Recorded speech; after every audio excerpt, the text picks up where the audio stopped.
Olá, professor Benica, mais uma vez é um prazer estar aqui com vocês nessa aula da disciplina aí que trata do assunto geração hidrelétrica para pequenas centrais hidrelétricas. A gente vai avançar no conteúdo falando agora sobre como implementar aquelas equações que a gente havia comentado na aula anterior. Então, o objetivo dessa aula é a gente realizar um exercício de geração de energia prevista por uma CGH e uma PCH sem reservatório. E aí, já falando do conteúdo, por que sem reservatório? Porque a nossa ideia nesta aula é pensar que nós estaremos realizando a motorização, ou seja, turbinando toda a água que está vindo afluente de um rio, mas sem considerar a capacidade de variação energética por um acúmulo energético. Então, vamos lá. Imagine a seguinte situação. Você tem um reservatório, que você consegue acumular água no reservatório. Então, para um período que chove muito, você não precisa jogar essa água fora como excedente. Você pode acumular no seu reservatório e posteriormente turbinar ela. No entanto, isso cria um fator de complexidade na modelagem. Então, em termos de ordem cronológica de aprendizado, a gente sempre começa implementando a capacidade de geração e o estudo hidroenergético pensando que não tem reservatório. Por isso que está esse tema ali para causar a distinção, de que essa metodologia direta, sim, é para unidades que estão sendo pensadas sem reservatório. Ok? O que a gente vai abordar nessa aula? Nós vamos pegar um exercício e vamos avaliar a capacidade de geração energética para ele, para uma situação onde você tem uma curva de previsão, uma curva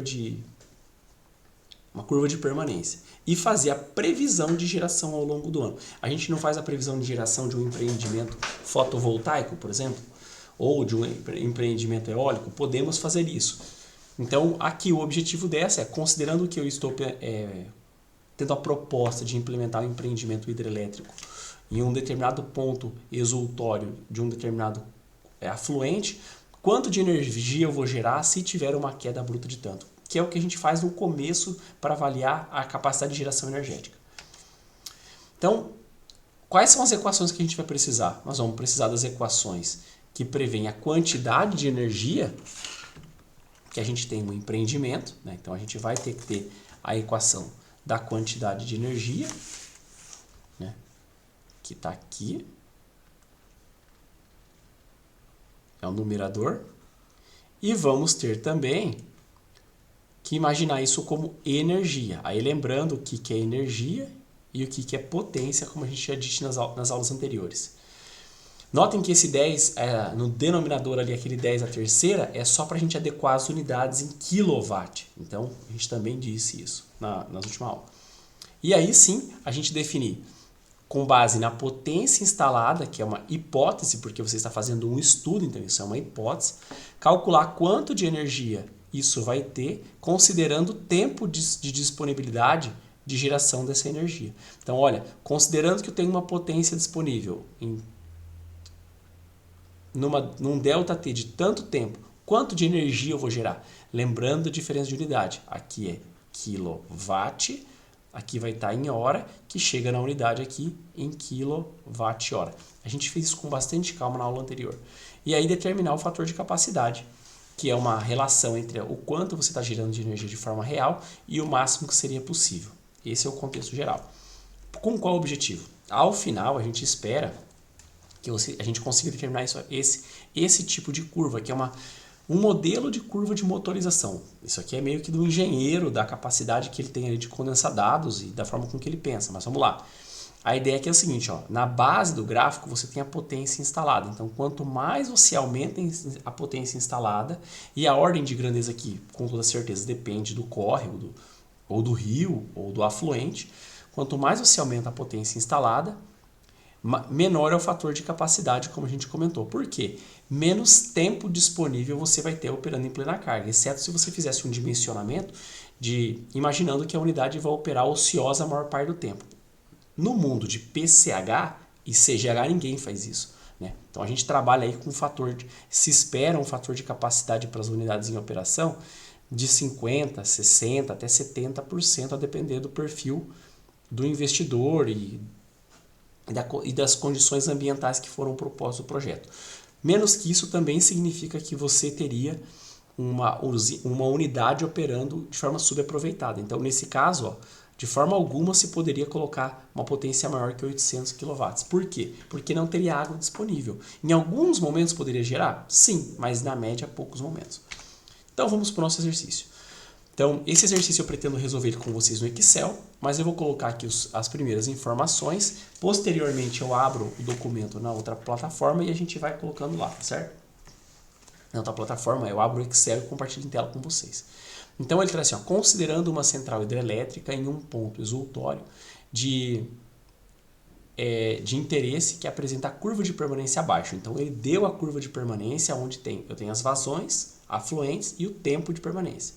Ele falou que a queda bruta é 15,8 metros, a eficiência do canal é 98%, do conduto é 96%, a eficiência da turbina é 92% e a eficiência do gerador é 98%. Por que esses valores são importantes? Porque é eles que definem a eficiência global. Aí ele pergunta a potência instalada para o tempo de permanência de 25%. Então ele estaria assumindo assim, ó, aqui em 25%, se eu operar com a potência que eu só vou ter 25% de disponibilidade operando em plena carga, que é aqui. Qual que é a potência instalada aqui? Então, a gente vai fazer essa continha lá. Aí ele pergunta a geração de energia ao longo do ano. Notem que a geração de energia não vai ser essa potência vezes a 8.760 horas no ano. Por quê? Porque esta potência que a unidade foi dimensionada, ela não está disponível 100% do tempo. Então existe um grande intervalo de tempo aqui, ó, que eu vou ter operações em carga parcial, ou seja, menores do que a potência máxima de geração. Considerando, então, isso é o que a gente vai ter que responder aqui no item 2, aqui, ó, né, que é qual que é a geração de energia em quilowatt-hora, tá? Faltou quilowatt-hora ali, pessoal. Aqui, faltou hora aqui, me desculpe. E o fator de capacidade em percentual, que é o que eu coloquei para vocês. Esse é o que a gente vai ter que responder. Então, o fator de capacidade, na verdade, vai ser essa divisão, né? Do que de fato estou gerando pelo total que eu iria gerar se eu tivesse operação em plena carga. Então, nós vamos implementar isso lá no Excel. Para adiantar e a gente tornar isso um pouco mais dinâmico, eu já preparei um Excel aqui com as características que a gente vai precisar. Só vou aqui. Se é o meu mouse aqui agora. Por causa da caneta. Descartar. Aí eu vou abrir aqui o material que eu preparei. E aí, pessoal, eu vou pedir a gentileza para vocês. Eu vou desabilitar minha câmera, porque já aconteceu em outras situações de a câmera ficar interrompendo ali alguma informação que é relevante para vocês. Mas eu vou apresentando o material aqui, ok? Então vamos lá. Nessa primeira coluna que está aqui, pessoal, eu coloquei as vazões afluentes. As vazões afluentes, na verdade, foi um copia e cola para adiantar a aula do que está aqui, ó. São esses valores que estão aqui. Vazão e tempo de permanência. Nada mais que isso. E a gente precisa... E aí é que eu coloquei aqui vazão turbinável. Existem, como essa planilha é uma planilha mais completa, em algumas situações que você tem que desviar uma quantidade de água no rio para manter, por exemplo, a vazão sanitária. Aqui, a título de simplicidade, eu mantive 0, então a vazão turbinável é igual. Primeira questão que a gente precisa verificar é o percentual de horas, né, que a gente tem. Então aqui eu já havia feito, mas eu vou fazer junto com vocês para não ter erro, né? Qual que é o percentual de horas que cada porcentagem dessa aqui representa? Então, se a gente for aqui, por exemplo, o que representa 0% de hora? 0% de 8.760 horas, que é o número de horas do ano, seria 8.760. Aí a gente não pode deixar aqui de colocar o cifrão para a gente amarrar essa célula, vezes esse percentual aqui, que é o percentual. Se a gente, como nós estamos fazendo o cálculo em porcentagem de horas do ano, quantas horas representa, por exemplo, 95% de horas no ano. Então, tá tudo certinho aqui. Só para vocês entenderem o que representa 5% de horas do ano, então eu proponho a seguinte aí, aqui, ó. 8.760. Aí a gente faz a mesma coisa aqui. Vezes 0,05, que é 5%. 432 horas é o que representa cada intervalinho daquele que está no grupo. Agora a gente tem que calcular a potência instalada. Então vamos lá. Pessoal, olha a nossa equação da potência que a gente tem aqui. Ó, é Rho, Q, G, a queda bruta, e a eficiência global para a gente determinar a potência que está sendo gerada naquela hora, tá certo? Então, a equação está aqui, basta a gente implementar. Então vamos lá. A primeira unidade é o quê? É o Rho. O Rho, pessoal, é uma variável, não é uma constante de acordo com a temperatura. A gente pode aproximar em um primeiro momento como 1000 kg metro cúbico. A vazão, onde que eu tenho a vazão aqui? Eu tenho a vazão aqui, ó. 1,1, ou seja, 100% do tempo, eu tenho ali 1,1 metro cúbico. Vezes, quem mais? A gravidade. A gravidade é 9,81 metros por segundo ao quadrado. Vezes a queda bruta. Em qual lugar aqui nessa planilha tem a queda bruta? Nessa aqui eu deixei reservado esse espacinho aqui, ó, que é a queda bruta. Então aqui eu tenho que vir e colocar o cifrão pelos motivos que eu já citei para vocês aí. Vezes, quem mais que faltou? A eficiência global. Aqui eu já deixei a eficiência global pronta numa célula, mas ela nada mais é do que o produto das demais eficiências, né? Então, só para deixar claro aqui, ó, se você vier aqui, ó, a eficiência global, ela é o produto da eficiência do canal, da eficiência do conduto, da eficiência da turbina. Já vamos preencher que a gente tem esses valores, né? 98, que foi dado lá no exercício, 96, a eficiência da turbina 92 e a eficiência do gerador 98. São valores... No mundo real, pessoal, esses valores variam, né? Uma turbina, por exemplo, ela não tem a eficiência constante para todas as faixas operativas. A mesma coisa um gerador ou o próprio canal. Então a gente vem aqui e puxa para cima aqui, ó, arrasta, né, aquela regra. Então aqui a gente consegue ver o que deu errado aqui, aqui, ó. Tinha que ter amarrado aqui inicialmente, ó, porque a célula eficiência andou. Não tem outro erro ainda. O que está dando errado? 1000 vezes o L27, que é... Ah, eu não coloquei a queda bruta aqui, ó. Não coloquei o valor dela. Então, qual que é o valor da queda bruta que a gente tinha lá? 15,8 metros. Tá certo? Então, agora sim a gente tem as potências. Então, se a gente conseguisse implementar esse empreendimento, essa seria a potência. Então, a gente está falando aqui, ó, de 1,5. Se a gente chegar em 25, aqui está a resposta daquele item. 1,5 mega é a resposta do primeiro item. Se você... Só que qual que seria a luta, né? Você teria só a operação em plena carga 25% do tempo. No restante do tempo, você teria operação em carga parcial. Ó. Você teria 5% do tempo em 1.400, ou seja, 438 horas, gerando só 1,45 mega. Mais 5% do tempo, 1,3. E você teria, em alguns momentos, ó, operação em menos da metade da capacidade de geração. Por quê? Porque o rio não teria água disponível, tá certo? Agora, a gente tem que calcular o que você de fato vai gerar de energia. Então, vamos lá, pessoal. Primeira coisa que a gente tem que fazer, nós sabemos o tempo de operação que eu tenho em cada intervalo desse, concorda? Então, se a gente for pensar assim, potência vezes tempo. Então, a potência está aqui, que é o que a gente acabou de calcular, vezes o tempo. Qual que é o tempo que eu tenho essa vazão disponível? 8.760. Então, esse seria a quantidade de energia que você ia gerar em kWh. Deixa eu só abrir aqui para ficar mais fácil aqui, para a gente ver a unidade.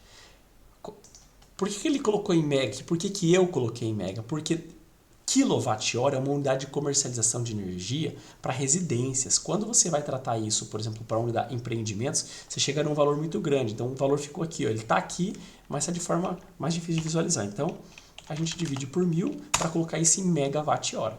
Então, ele iria produzir 146. Aqui faltou dividir por 1000 também. Aqui, ó, desculpem, vamos voltar. Aqui, pessoal, como a gente só fez o produto do 1000, a gente faltou dividir por 1000 para colocar em kW. Então, vamos de novo. Aqui, ó, seria 145 kWh Então, a potência seria 1 ponto, tá certo? É 1.5 mega, que como eu não coloquei a vírgula aqui, eu confundi a vírgula com o ponto. Ó. Então, seria 1.5 mega, né? Mas aqui tá, é 1.500 quilos. Foi por isso o motivo da confusão.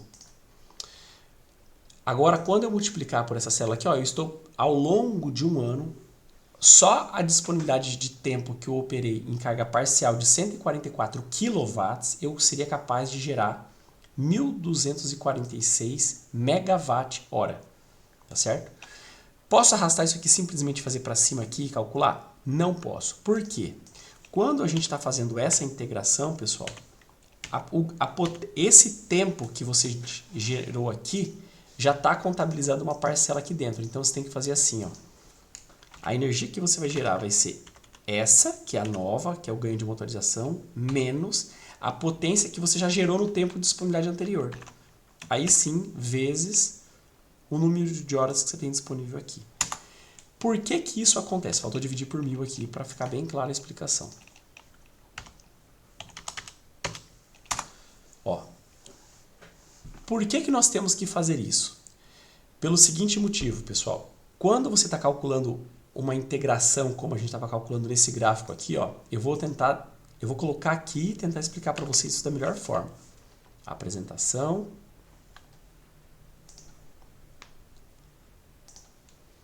Imagine o seguinte, no primeiro cálculo que vocês fizeram, nós acabamos de calcular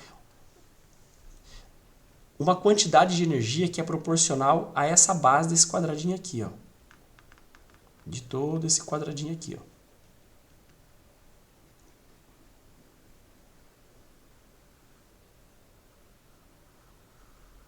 Todo o quadradinho.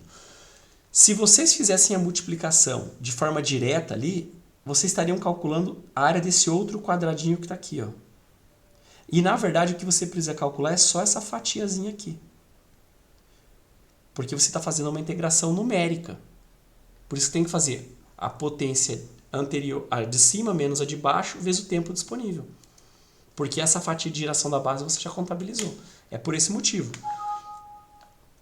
Então, voltamos lá para o Excel e aí sim, agora sim basta arrastar isso aqui para cá. Ou seja, nessa coluna, o que está sendo contabilizado?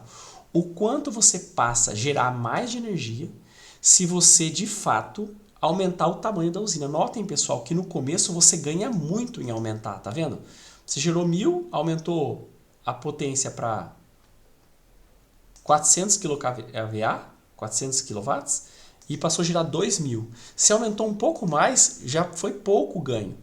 E chega um momento que o ganho é muito pequeno. Por qual motivo? Não tem mais água. Apesar de você estar aumentando a potência, o tempo de disponibilidade está caindo aqui, ó. O número de horas disponível está caindo. Professor, mas eu preciso saber o total de energia gerada, que é energia real, né? Que é aquilo que é a energia real gerada. Aí é o quê? Então como que a gente vai calcular? Tem que somar essa aqui, é na primeira linha, é o mesmo valor, então igual essa aqui. Para a linha de cima você vai colocar esse valor de geração é a geração anterior mais a geração que eu tive com o ganho de potência. E aí vai-se embora.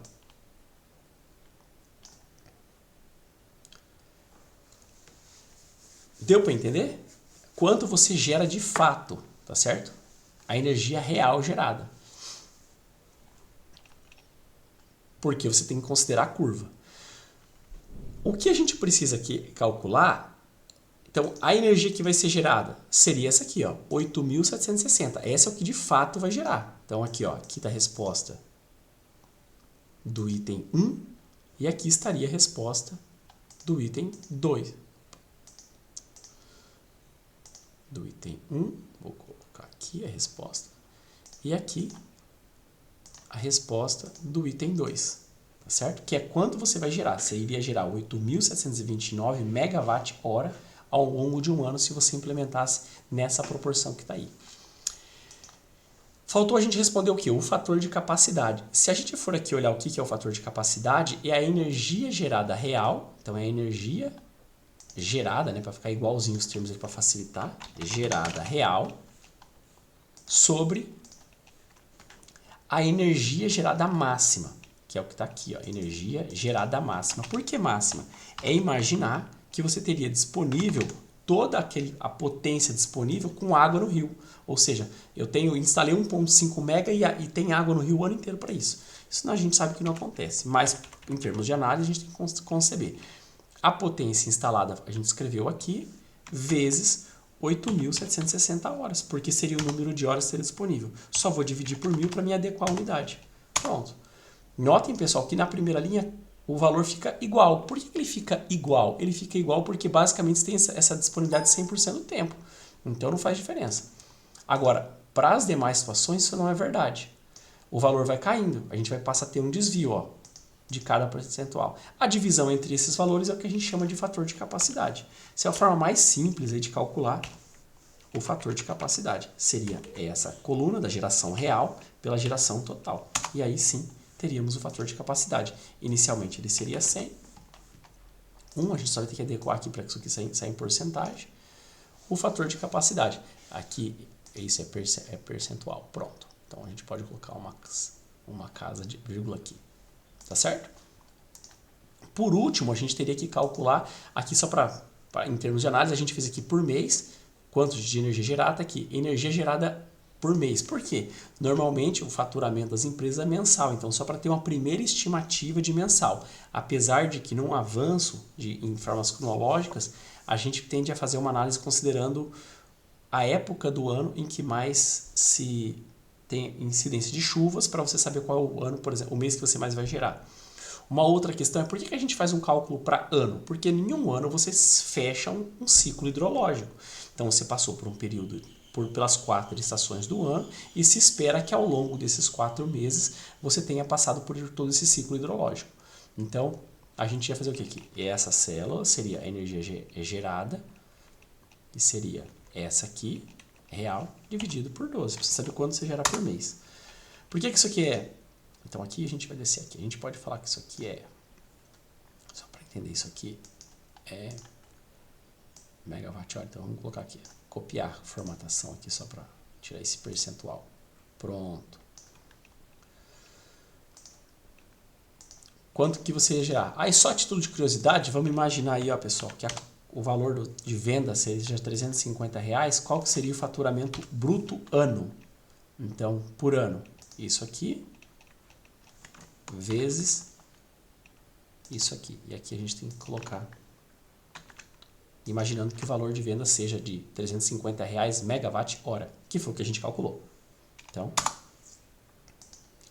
o valor de fato dá um valor grande, porque esses empreendimentos são 12 milhões de reais, se ela operasse durante o ano com aquela carga. Então, o nosso empreendimento teria um faturamento estimado, uma geração de 4 milhões no ano, e aí o valor médio do mês aqui, né, é a mesma coisa, seria isso aqui, vezes isso aqui.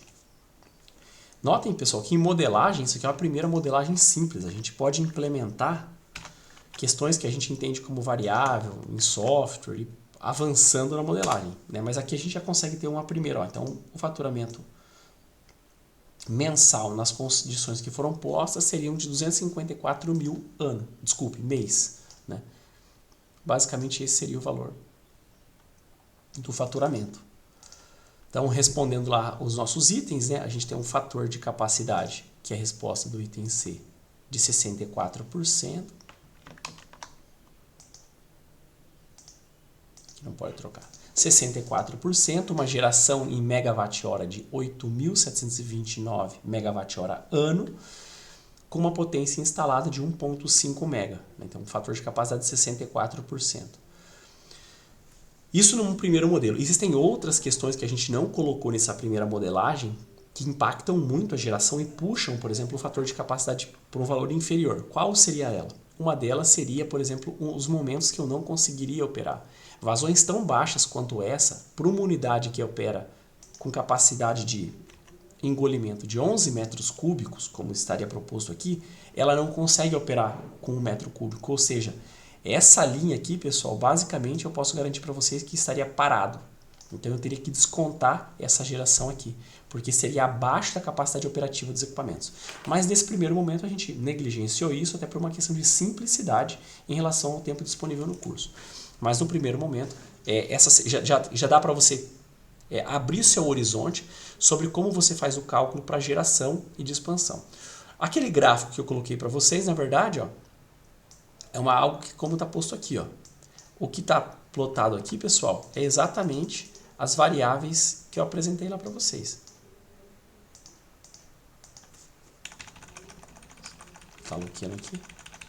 Então aqui a gente tem a energia que você estaria gerando e o fator de capacidade caindo. E essas informações estão saindo dessa linha que a gente acabou de produzir aqui, ó, dessas informações aqui, tá certo? E aí você nota o que é claro. No início você tem um ganho satisfatório, então compensa você avançar em termos de motorização. A gente vê até aqui, ó. Notem que é o ponto de tomada de decisão. Daqui em diante não compensa mais, porque olha, eu aumento o tamanho do empreendimento, eu vou gastar mais dinheiro, mais terraplanagem, mais custo de máquina e não vou gerar energia mais, porque o meu fator de capacidade está caindo. Aí, a título de simplicidade para aqueles que vão tentar resolver em casa, aí eu quero tentar deixar aqui registrado, aí, né? Você dá um stop no vídeo aí, né? Eu vou ampliar o máximo que eu puder aqui a imagem para fechar a aula e que vocês possam visualizar aí como que foi calculado cada uma das células. Ó, então, fica aí, para aqueles que quiserem olhar com tempo, né?